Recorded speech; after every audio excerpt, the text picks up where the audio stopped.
ever live chat. I am your host, Denisha Thomas, also known as Danny Thomas, talent acquisition strategist here at the HR Source.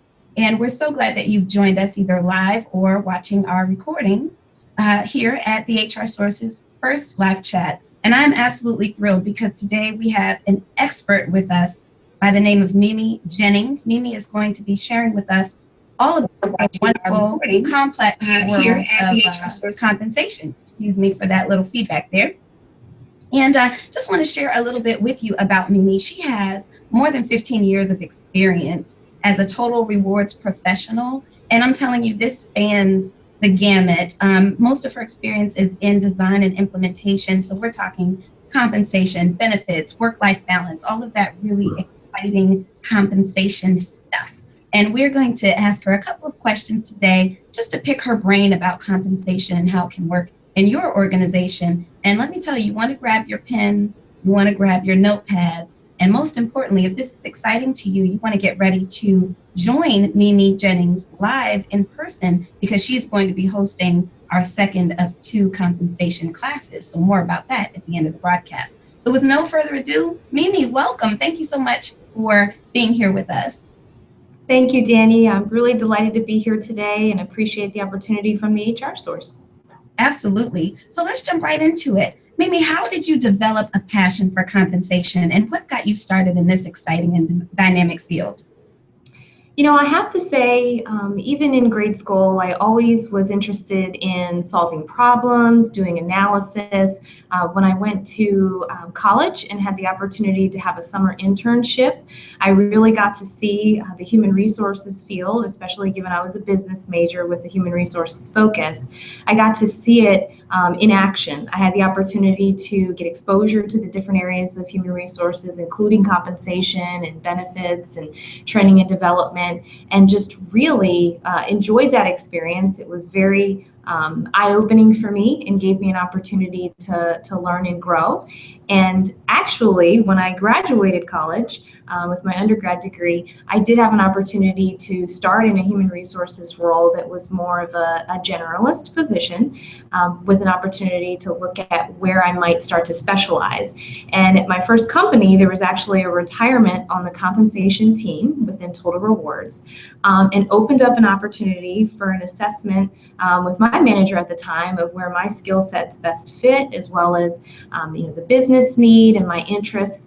And I just pivoted right over to compensation as an area of focus, and continued to develop on-the-job experience, as well as pursuing a certification as a certified compensation professional that's offered through the Total Rewards Association of World at Work. Wow, that is phenomenal. And you know, it's so rare that someone can start right away in their career in exactly what it is that they're so passionate about. So that's fantastic. So my first question for you is, it's the beginning of the year. Happy New Year, MiMi. Thank you. What do you feel companies and compensation professionals should be thinking about in terms of their compensation programs, given the time of the year? You know, a new year is a new beginning. So I would encourage compensation professionals or other HR professionals that might spend time in this area to really walk alongside the business leaders in their organization to understand what the goals and priorities are of the organization. One of the things that we have to be cognizant of as Total Rewards professionals is that the programs that we're looking to put in place, that they really are going to truly support the business. And timing is everything. So to start the new year with a plan around what the key initiatives are going to be and how the programs that are put in place are going to align with that is going to be instrumental. One of the things that I've found helpful over the course of my career in this space is the importance of project planning.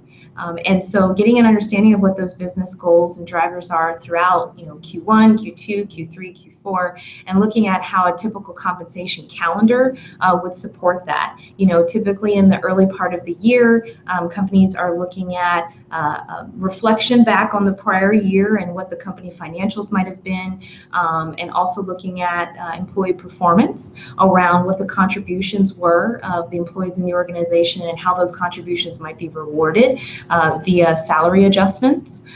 So those activities are typically going on in the first quarter. So definitely important to be mindful of that. And as we switch into Q2 of a given calendar year, oftentimes compensation professionals are focusing on salary survey participation. Those of you that have been in that space are probably very familiar with the fact that the survey vendors are going to start reaching out and providing due dates that may be as early as even February or March into the summer months. So I would encourage those of you that are spending time supporting compensation and reward programs to be mindful of what that spring calendar is going to look like around participating in salary surveys and doing various analysis and assessments that are going to support the organization heading into the third quarter, which tends to be budget season for most companies if you're on a calendar year cycle. And so that's a time of year where total rewards professionals can spend time leveraging salary surveys that might be focused on what budget increases might be around salary increases for the next year, or what promotional policies might be, so that as a total rewards professional, you can walk alongside your executive team, probably very closely aligned with your chief human resources officer and chief financial officer on putting forward recommendations of what should be included in the fiscal budget for the next calendar year.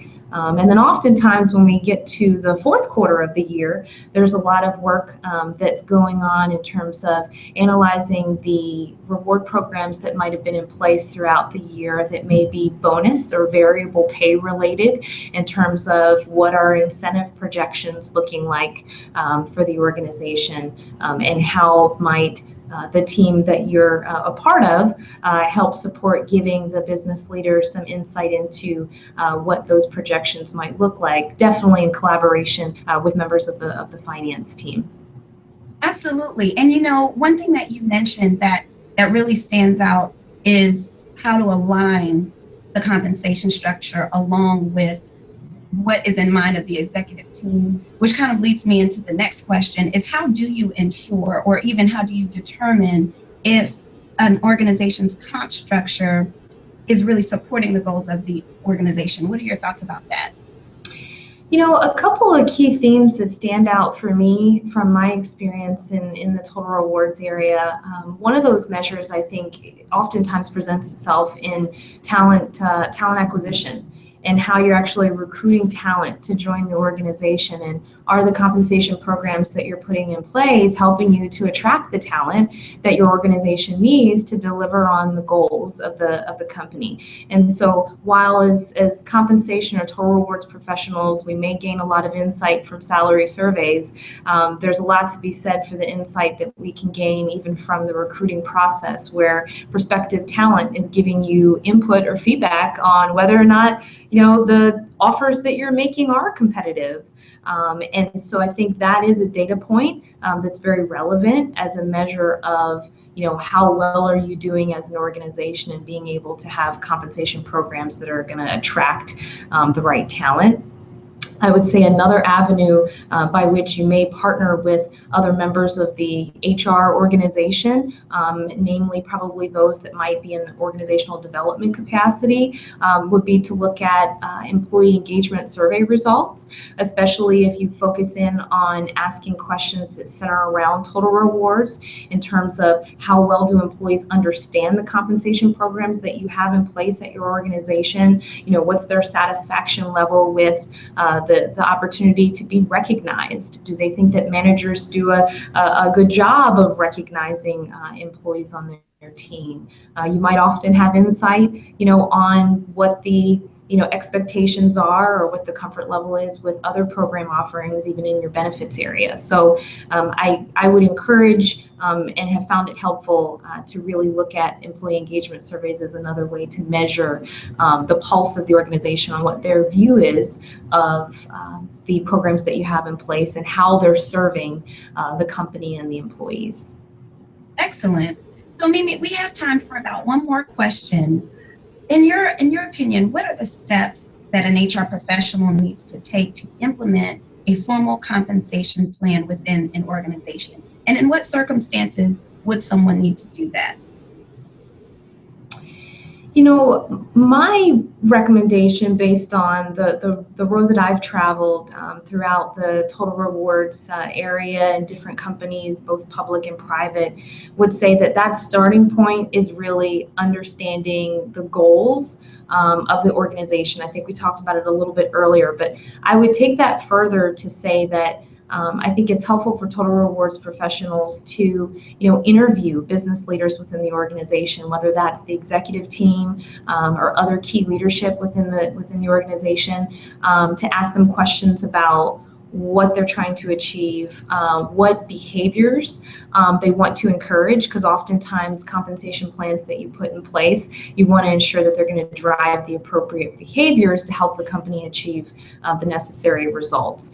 So first and foremost, to put a compensation plan in place, I would encourage a lot of research and understanding on the part of the person that's looking to implement the plan, to really truly know their organization, know the talent that's needed.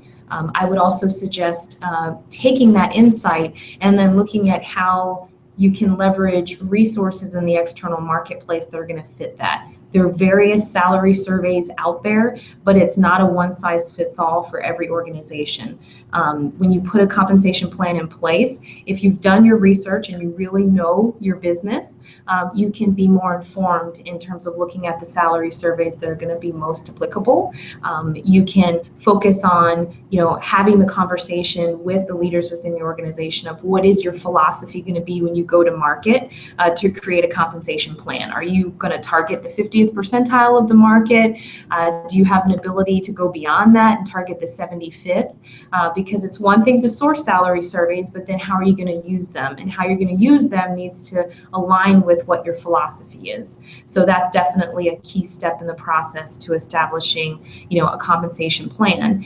And the other thing I would say that I've found throughout my experience is that be comfortable with the fact that it's going to be iterative.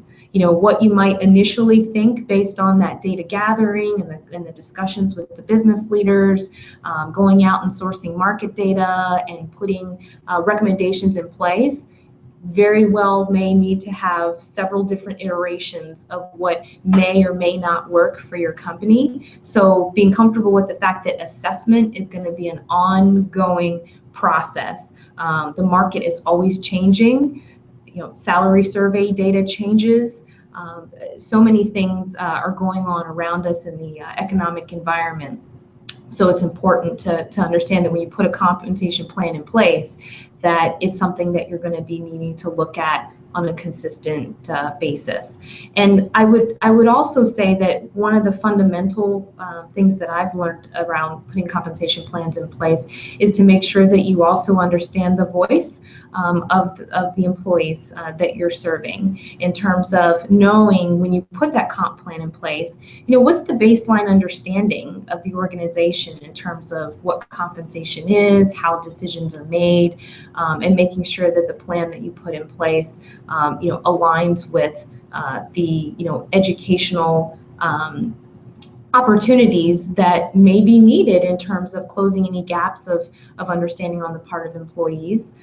And then really making sure that in developing that compensation plan and putting it in place, that your managers, your people leaders throughout the organization can really be ambassadors for it. So that if the managers are trained and feel comfortable with understanding the why behind how the organization is choosing to pay and reward employees, that they can then be a real partner to the HR organization in helping to have that comp plan adopted throughout the company.